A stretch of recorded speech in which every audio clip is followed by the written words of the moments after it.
Everyone, now we are going to see about lungs.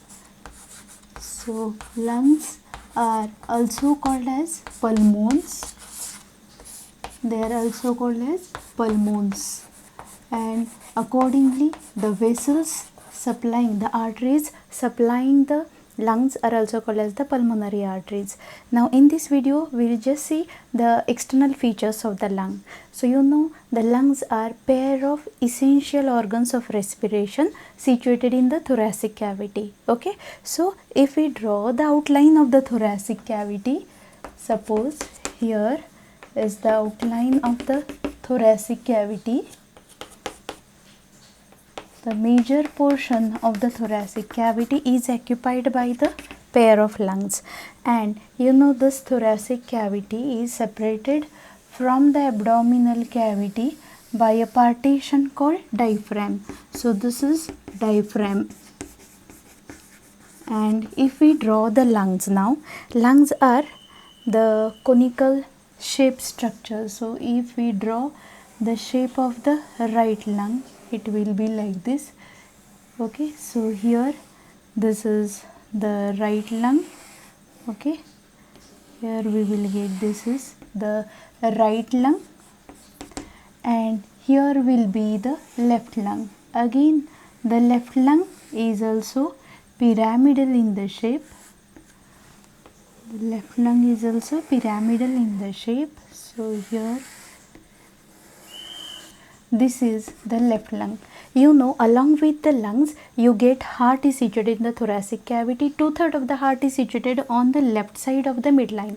That's why naturally the left lung will be less voluminous than the right lung, and this right lung, it measures about 625 grams. Weight wise it is 625 grams, while the left lung is 575 grams, less than the right lung. Okay, so that is about the weight of the right and the left lung.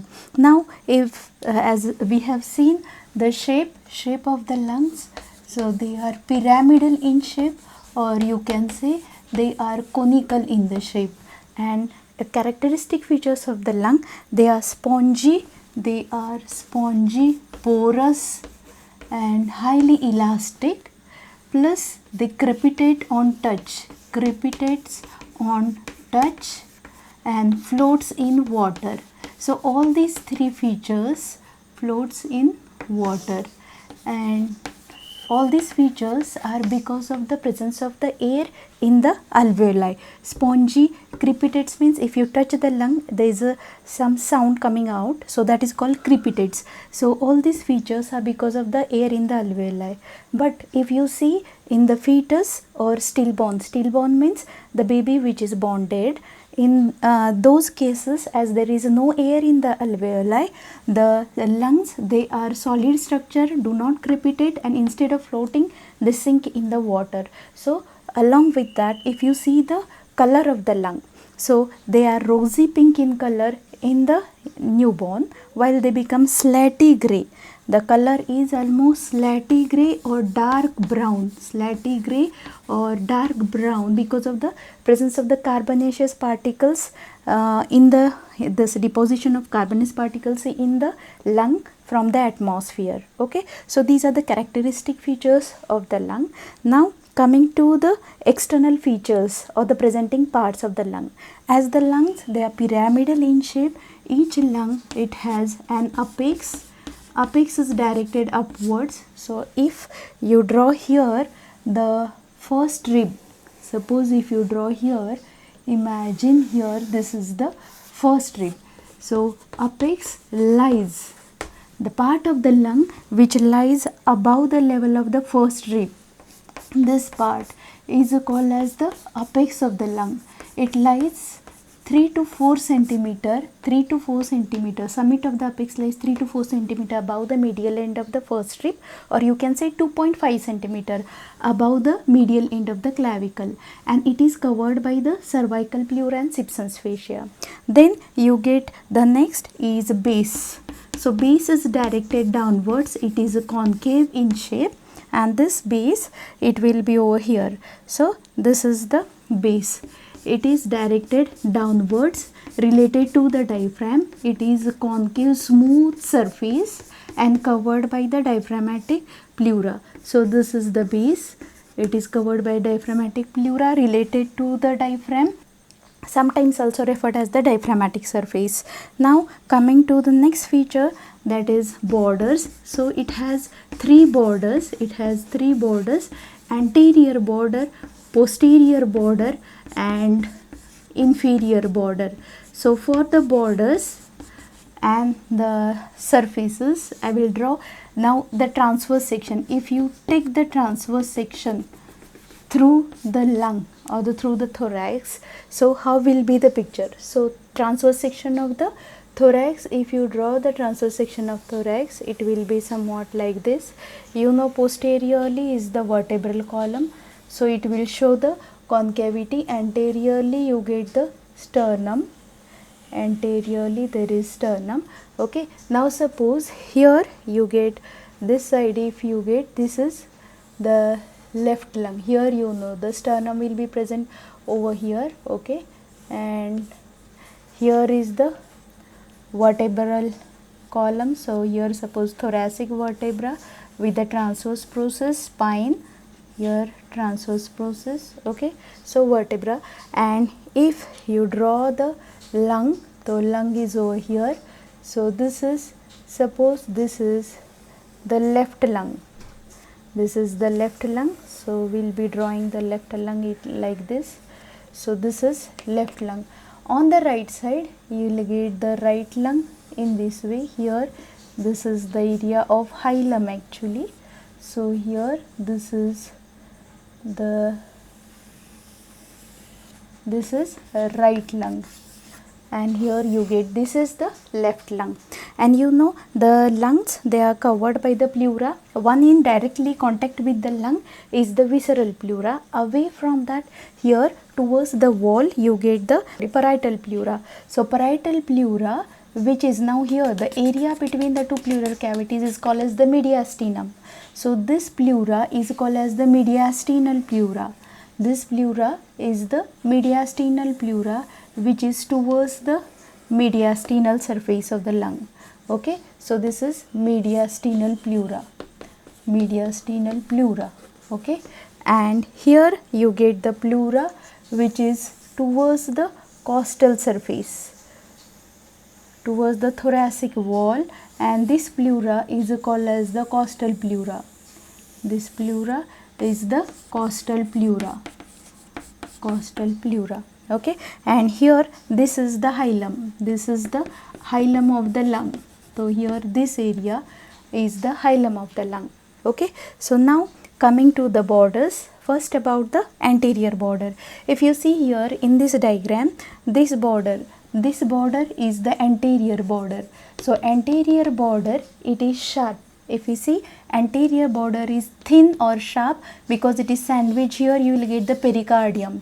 So it is sandwiched between the pericardium and the thoracic wall, so it is thin and it is related to this line. So that is costomediastinal line of pleural reflection. This is called costomediastinal line of pleural reflection.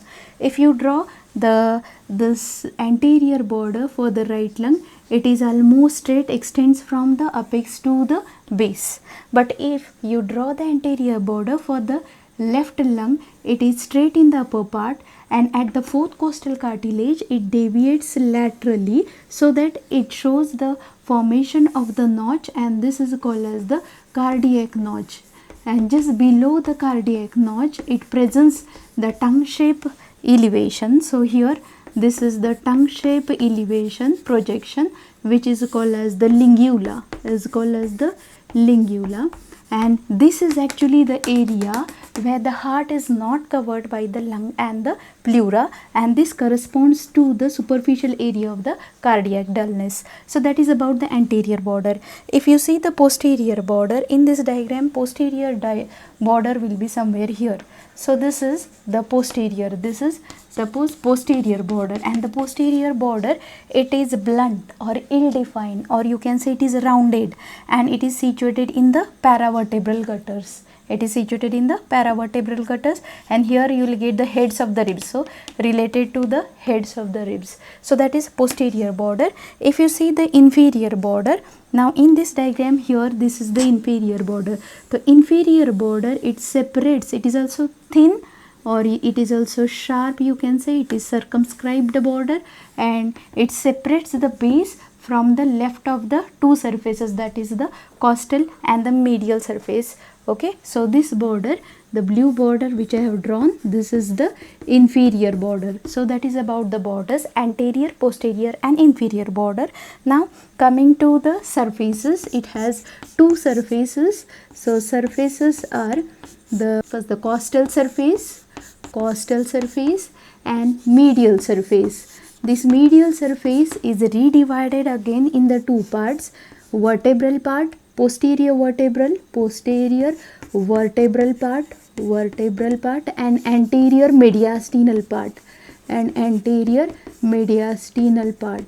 Okay, so here if you see the costal surface, this is completely the costal surface which is related. So here it is the costal surface.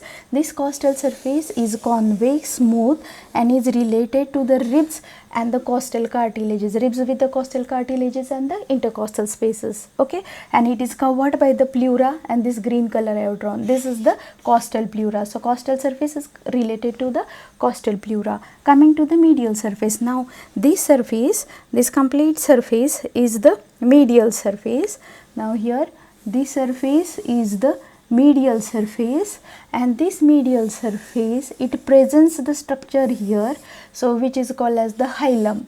So hilum is the structure through which the structures either enter or leave the lung, and this medial surface near the posterior part is called as the vertebral part. So here with the lines I have represented. So this is the vertebral part, and the leftover part is the mediastinal part, up to here is the mediastinal part, means the hilum lies on the mediastinal part and it is covered by the mediastinal pleura. So that is about the medial surface. Now coming to the fissures, so it has two fissures. So oblique fissure and horizontal fissure, and horizontal fissure. So this horizontal fissure is usually present in the right lung. Okay, so oblique fissure, if you see this oblique fissure, it completely divides the lung into the two separate structures. So it cuts the posterior border of the lung 2.5 inches or 2 inches below the apex, and then it runs obliquely on the costal surface, runs downwards and forwards, and then cuts the inferior border 7.5 centimeter or 3 inches from the midline. So this is the oblique fissure. Okay, likewise here you get the oblique fissure of the left lung, it is like this. So this is the oblique fissure. Now coming to the horizontal fissure, this horizontal fissure actually starts at the fourth costal cartilage, usually present only in the right lung, and it then passes laterally and meets this oblique fissure in the mid axillary line. So this is horizontal fissure.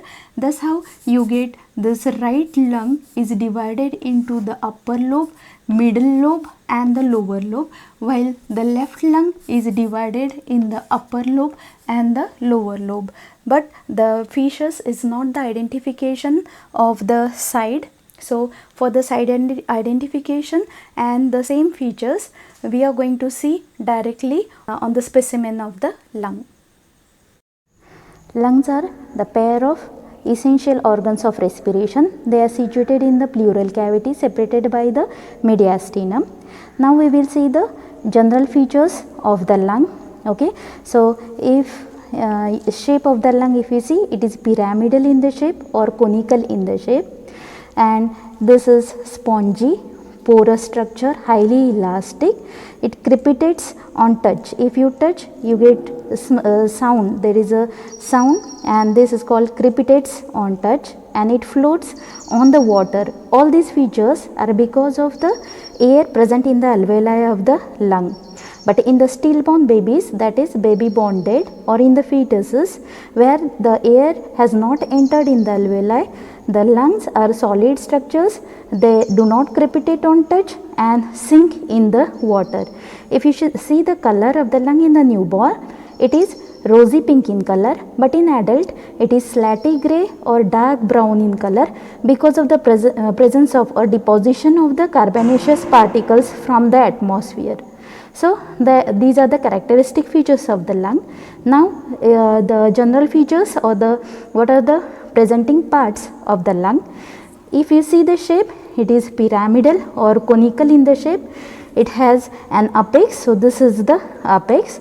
Apex is directed upwards, so this is the apex, and this apex lies above the level of the first rib. This is apex. Here you get, this is the base of the lung. Base is concave structure, smooth surface, and it is directed downwards related to the diaphragm. So, this is the base of the lung. It has two surfaces. So, this is costal surface which is convex, and this costal surface it shows the depressed areas for the overlying ribs and the costal cartilages. In between the depressed areas, you can see the elevated areas also, which correspond to the intercostal spaces, and this costal surface is covered by costal pleura. So, this is the costal surface. Another surface you get, this is medial surface. Medial surface bears the structure here, this is called as the hilum of the lung, where the structures which enter or leave the lung are present. So, this is hilum of the lung, always present on medial surface. So, this is medial surface of the lung. For our convenience, we divide the medial surface into anterior part called mediastinal part and posterior part is called vertebral part. So, two surfaces, costal surface and medial surface. Now, coming to the borders of the lung, it has three borders. This is the anterior border, it is thin. See, it is thin, or you can say sharp, and because it is sandwiched between, here you get pericardium and thoracic wall. As it is sandwiched between pericardium and the thoracic wall, it is sharp and it is almost straight in the right lung. So, this is anterior border. Now, coming to the posterior border, here this border is the posterior border which is blunt or rounded and it lies in the paravertebral gutter. So, this is posterior border. Here you get inferior border. See, the inferior border is sharp. This is inferior border and it separates the base of the lung from the rest of the surfaces. So, these are the general features or the presenting parts of the lung. So, it has apex, base, apex is directed upwards, base is directed downwards, two surfaces, costal surface, medial surface divided into the anterior mediastinal and posterior vertebral part. It has three borders, anterior thin border, posterior rounded border and inferior border. Now, if we want to see this anatomical position, it is hold vertically, and side determination. For the side determination, hold the lung in such a way that apex faces upwards, base faces downwards, thin border faces anteriorly, and hold this rounded border in the concavity of your hand between index finger and the thumb. So, you are holding it like this. That time costal surface of the lung determines the side. Now, costal surface of this lung is directed towards the right side. So, this is right lung. So, in this right lung we will get usually two fissures. There are two fissures. So, here you get the oblique fissure. This is the oblique fissure which almost completely divides the lung tissue except at the hilum. This oblique fissure cuts the posterior border 2 inches below the apex. It runs then downwards and forwards on the costal surface and cuts the inferior border 3 inches from the midline. So, this is oblique fissure. One more fissure usually you get here, that is horizontal fissure. In this lung only half of the horizontal fissure is present.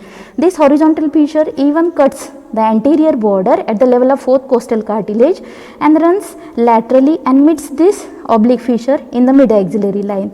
Thus, usually for the right lung you get upper lobe the middle lobe and lower lobe with two fissures, oblique fissure and horizontal fissure. So that is about the right lung. If you see the left lung, so left lung is also pyramidal in the shape. It has an apex directed upwards, base is directed downwards. It has again same costal surface which is convex with the elevations and the depressions. Elevations are for the intercostal spaces, depressed areas are for the overlying ribs and the costal cartilages. Medial surface which bears hilum. This medial surface is divided into anterior mediastinal and posterior vertebral part. Borders, three borders.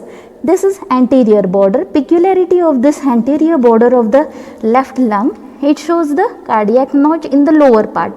There is a concavity, it runs vertically down up to the fourth costal cartilage and then deviates laterally to show the cardiac notch concavity in the lower part.